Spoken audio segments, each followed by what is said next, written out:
If you're in the market for a new Ram pickup, you may want to hold on, stop, time out. Yeah, in this video, I'm going to tell you what's expected to come out for the 2021 model year that may just change your opinion on whether you want to buy today. Like I said, hold off. Oh, hey, it's Tim, Pickup Truck Plus SUV Talk. If this is your first time on the channel, welcome. On this channel, you find truck and SUV news, reviews, and interesting stuff, million-mile truck stories. I do all this kind of crazy stuff. So subscribe, stick around, because it's always a good time. The viewers tell you it's a good time. Just read the comments. Or don't. Maybe not. Anyways, we're going to get more to this truck. I'm going to put it on the screen with the photos. Talk about what's going to be new for 2021, what we expect to see today. And I'm going to break down a couple things that you won't see. And so that way you have the opportunity to make an informed decision about whether or not to buy the truck today or to just keep waiting. Or shop around. Yeah, something like that. Let's go and get to the photos. I'm going to stop rambling. Okay, let's go over these changes. So this is the Ram 1500. It's from 5th Gen Rams, which is a site by Vertical Scope. And they have some photos on here that are pretty interesting to see. So first of all, we have this photo here. They're saying this is a 2021 model, which is interesting. It's not badged, camouflaged at all. Usually this is camouflage kind of thing going on. But they say it's a Ram 1500 Laramie Sport Quad Cab 4x4 tester. So what they're looking at is going to be right here. This is a camera below the mirror. And what they're thinking is you'll be able to get the 360-degree camera system. Now this is found in the heavy-duty trucks. And these spy photos are indicating these cameras are going to be installed below the mirrors, allows that 360-degree camera system to work. And what the 360-degree does is it takes the images from different cameras and stitches them all together and creates like a bird's eye view over top the truck. And you can see it over here too. Now this one is a camouflage version.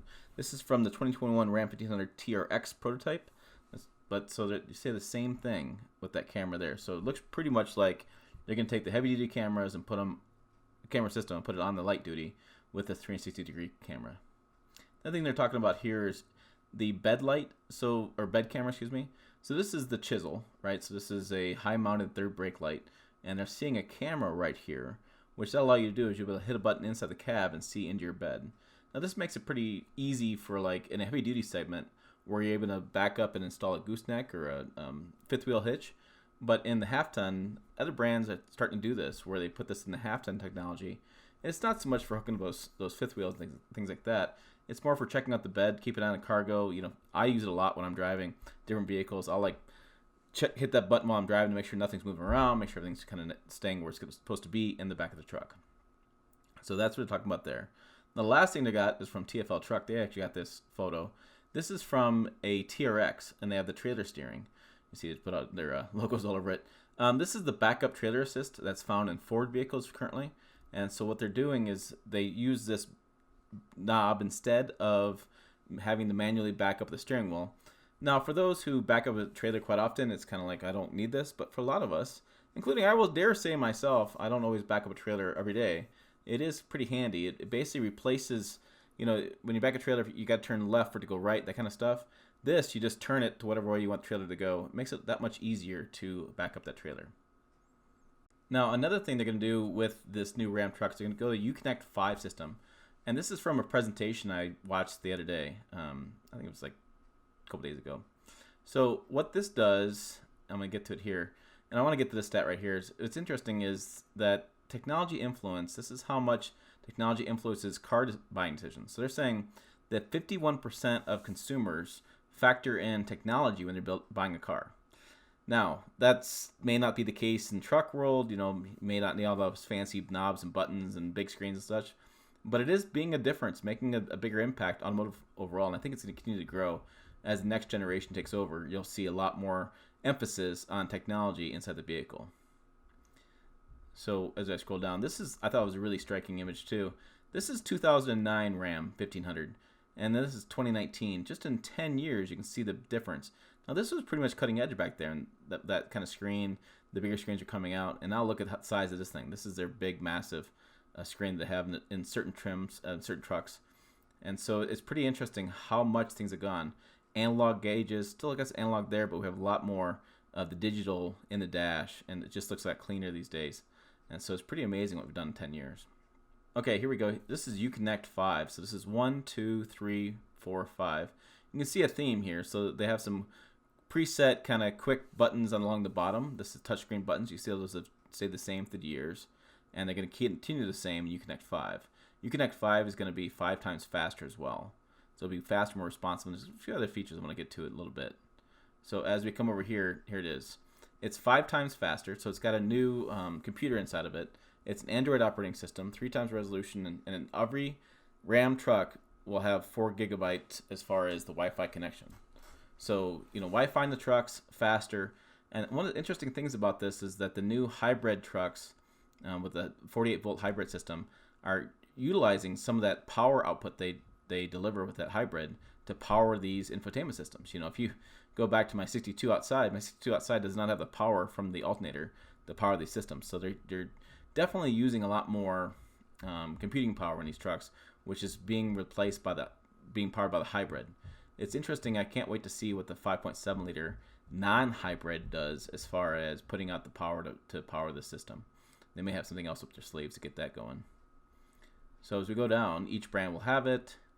And so there's a good comparison on the screen here. You can see the difference, so that they haven't really changed a whole lot. I mean, it's a little more clean, easier to see, I guess, cleaned up.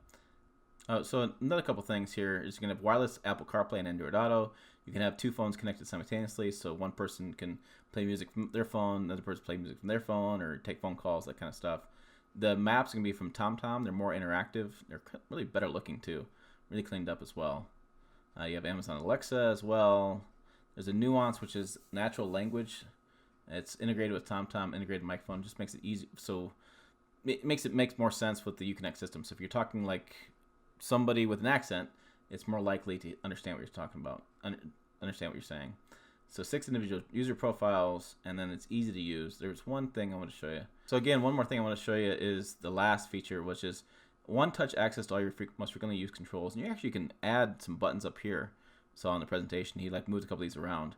And then you can create multiple screens. And so you can create up to 5 custom pages on the home page. So you can set up the system as much as you want and move stuff around and make it so that every time you get in a truck, you use one of your profiles.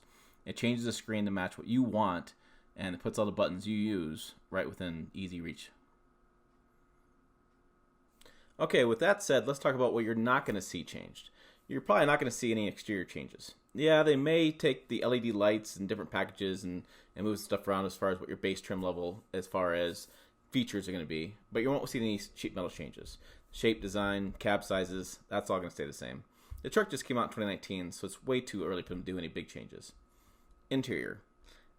It's hard to see them making any changes here. That interior has won numerous awards, and it looks fantastic.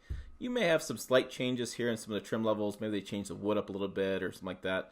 But I would not expect very big changes besides technology changes I told you about with the Uconnect 5. Powertrain. With their current lineup of having the mild hybrid and the big 5.7 liter V8 that's not hybrid, and then their EcoDiesel, I don't see a whole lot of changes here. I mean, they really knocked it out of the park about offering a variety of features and powertrains to customers. So I would not expect any changes there at all. Okay, now fuel economy, that's not going to change except for the powertrains be the same. And finally, price. Price is always a big question on these. So I don't anticipate very many changes in the price at all. Actually, it might go down a little bit. Typically at this point, the R&D cost for research and development of the sheet metal and the tooling and dyeing to create the sheet metal is now being paid for. So what that means is there's more margin in these trucks than when they first came out. So a lot of times automakers they'll add these features in without increasing the price because they already have a more margin because they've already been producing the truck for a period of a couple of years now. So they realize savings too. They realize their estimates for what they were building it to what it is today. So I would anticipate that these improvements will drive the price up very much. They may go into a package anyways, and a packages usually have a collection of accessories in there, different trim levels and stuff. So they're full of margin, which is profit. So they probably won't change that price very much. So I would not expect a very big price increase. Like I said, maybe even see a decrease of $100 or so. You're not going to see big changes. So there you go. There's what I expect to see in 2021 Ram 1500. There's still a question will they build the Ram Classic, which is based on the prior generation Ram. I think so at this point. I mean, they've been very successful building the classic truck too. So if you're looking for the newer truck, a lot of cool features, that'd be 21 1500. Looking for just the base model Ram that has maybe the features you don't care so much about big screen about, yeah, that's a classic. So as a consumer, you have lots of good choices for shopping out there. And also, make sure you check out this video over here Really cool stuff. The website's down below. As always, thanks for watching. I'll see you down the road.